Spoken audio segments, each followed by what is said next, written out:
नमस्कार दोस्तों, UP triple SC से मुख्य सेविका भर्ती को लेकर बात करेंगे। डीवी आपका डॉक्यूमेंट वेरिफिकेशन को लेकर और साथ ही साथ जो योग्यता संबंधित जो भी आपके मन में सवाल है उसको लेकर भी यहाँ पर डिस्कशन होगा, तो वीडियो में लास्ट तक बने रहें। सबसे पहले यहाँ पर डीवी के संबंध में ही बात कर लेते हैं। आपका जो डीवी है लगभग 10 तारीख के आसपास आपको देखने को मिल सकता है, दिसंबर के महीने में।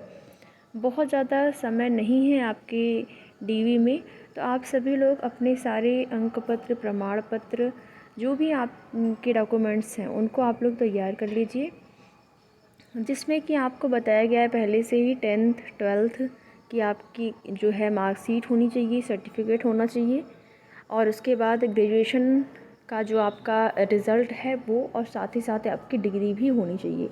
अगर डिग्री आपके पास है तो ठीक है, नहीं है तो आप उसके लिए अप्लाई कर सकते हैं। ऑनलाइन जो आपका प्रोविज़नल डिग्री मिलेगा उसको भी आप दिखा सकते हैं। जैसे होता है कि डिग्री तुरंत नहीं मिलती है, टाइम लगता है उसमें, तो हो सकता है कि आपको आप जो है टाइम लगे, तो उसके लिए आप प्रोविज़नल डिग्री भी निकाल सकते हैं, कोई प्रॉब्लम नहीं होगी आपको। बाद में आप जमा कर दीजिएगा, उसके लिए एक जो है अगर प्रॉब्लम होगी या फिर आप जाएंगे डॉक्यूमेंट वेरिफिकेशन कराने तो वहाँ से समझ में आ जाता है अभ्यर्थियों को क्या कुछ कमी रही है या नहीं रही है, वो चीज़ें क्लियर हो जाती हैं, पता चल जाती हैं। तो और जैसा कि आपके मन में सबसे ज़्यादा जो परेशान हैं फीमेल कैंडिडेट्स इस भर्ती में, वो इसीलिए हैं कि शादीशुदा हैं तो पिता पक्ष का जो जाति प्रमाण पत्र है वो नहीं हो पा रहा है। तो देखिए, जाति प्रमाण पत्र तो पिता पक्ष का ही होगा, अगर नहीं होता है तो फिर उस स्थिति में आपको अनरिजर्व कैटेगरी में डाल दिया जाएगा। जो रिज़र्व कैटेगरी में है उनको रिजर्वेशन का जो लाभ है वो नहीं मिलेगा। और निवास प्रमाण पत्र भी आपके लिए ज़रूरी है, जैसे जो अनरिजर्व कैटेगरी हैं उनको तो नहीं ज़रूरी है, लेकिन यहीं पर जो आप अनरिजर्व कैटेगरी के लिए नहीं, रिजर्व कैटेगरियां हैं उनके लिए निवास प्रमाण पत्र भी ज़रूरी है। अगर निवास प्रमाण पत्र नहीं है तो फिर जो है आपका हो सकता है कि आपको भी अनरिजर्व कैटेगरी में जो है काउंट किया जाए, उसमें आप जोड़ दिए जाएंगे। तो इसलिए निवास और जो आरक्षित वर्ग के अभ्यर्थी हैं वो आरक्षण प्रमाण पत्र, और जो अनरिजर्व रिजर्व दोनों ही कैटेगरी हैं। निवास अगर आपके पास रहेगा तो अच्छी बात है, निवास तो सबके पास, वैसे उम्मीद करते हैं सबके पास ही होगा, होना ही चाहिए। सब लोग ज़्यादातर अपना कोई भी आवेदन करते हैं अभ्यर्थी तो बनवा लेते हैं निवास, जाति वगैरह। तो और EWS तो आपका जो आरक्षित वर्ग के अंतर्गत आते हैं उनके पास होगा ही होगा। तो ये सारी चीज़ें आप लोग अपने जो है व्यवस्थित कर लीजिए।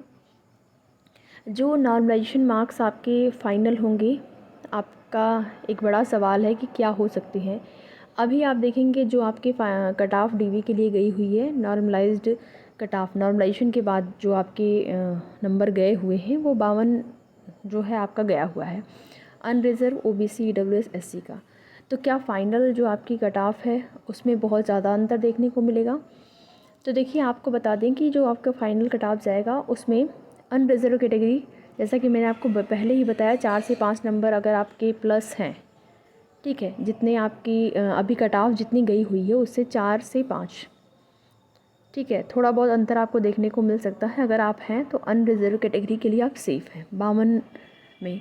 और वहीं पर जो OBC या EWS की बात करें तो 2 से 3 नंबर अगर आपके हैं ज़्यादा वहाँ से, तो फिर आप सेफ़ होंगे।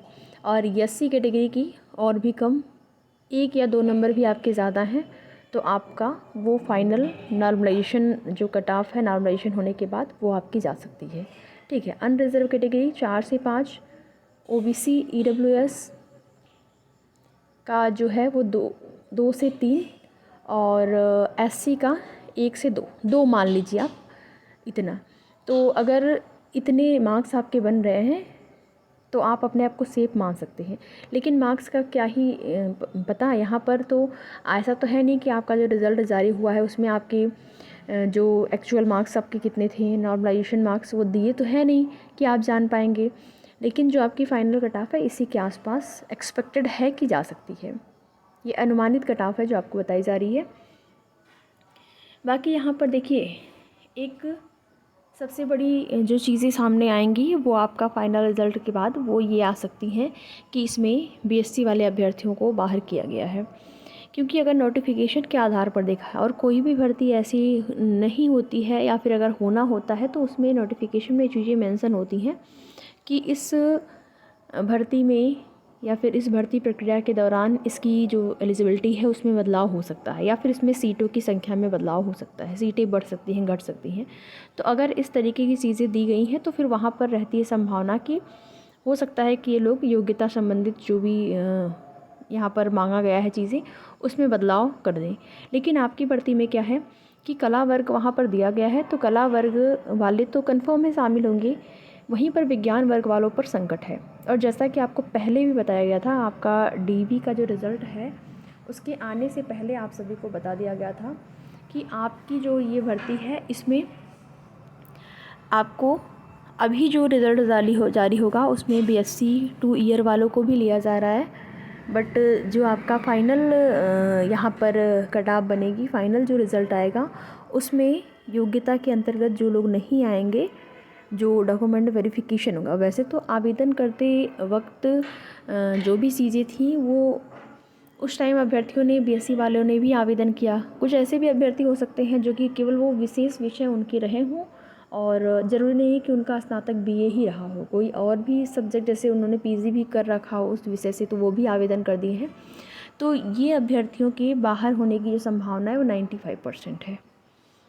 ठीक है, योग्यता में कला वर्ग मांगा गया है तो जो कला वर्ग के अंतर्गत आएंगे वही फाइनल रूप से चयनित होंगी। अब ये लोग जब डीवी कराएंगे, डीवी के बाद जब आपके प्रपत्रों की जांच होगी, जो आपके प्रपत्र होंगे सबकी जांच होगी, तो वो लोग देखेंगे नोटिफिकेशन के अंतर्गत कौन लोग आ रहे हैं एलिजिबिलिटी में। जो लोग एलिजिबिलिटी में नहीं आएंगे उनको बाहर कर दिया जाएगा। वैसे ये चीज़ें पहले होनी चाहिए थी, जो भी चीज़ें हैं योग्यता संबंधित, बाद में होना कहीं ना कहीं ये दोनों ही अभ्यर्थियों के साथ अन्याय है। जो बीएससी वाले अभ्यर्थी अगर उनको बाद में बाहर किया जाता है तो उनके साथ भी अन्याय है कि उनको इतने टाइम तक उसी में जो है वो रहें कि हमारा हो सकता है। और वहीं पर जो कला वर्ग के अभ्यर्थी हैं उनका नुकसान होगा। क्यों नुकसान होगा? क्योंकि अगर बीएससी वाले अभ्यर्थी नहीं हुए होते, थोड़ा अभ्यर्थियों की संख्या कम होती तो जाहिर सी बात है कट ऑफ थोड़ी सी कम जाती। अभ्यर्थियों की संख्या पर भी तो डिपेंड करता है ना, ज़्यादा अभ्यर्थी रहेंगे तो कट ऑफ ज़्यादा रहती है सीटों के सापेक्ष, अगर ज़्यादा अभ्यर्थी हैं कम है थोड़ी कम जाती है।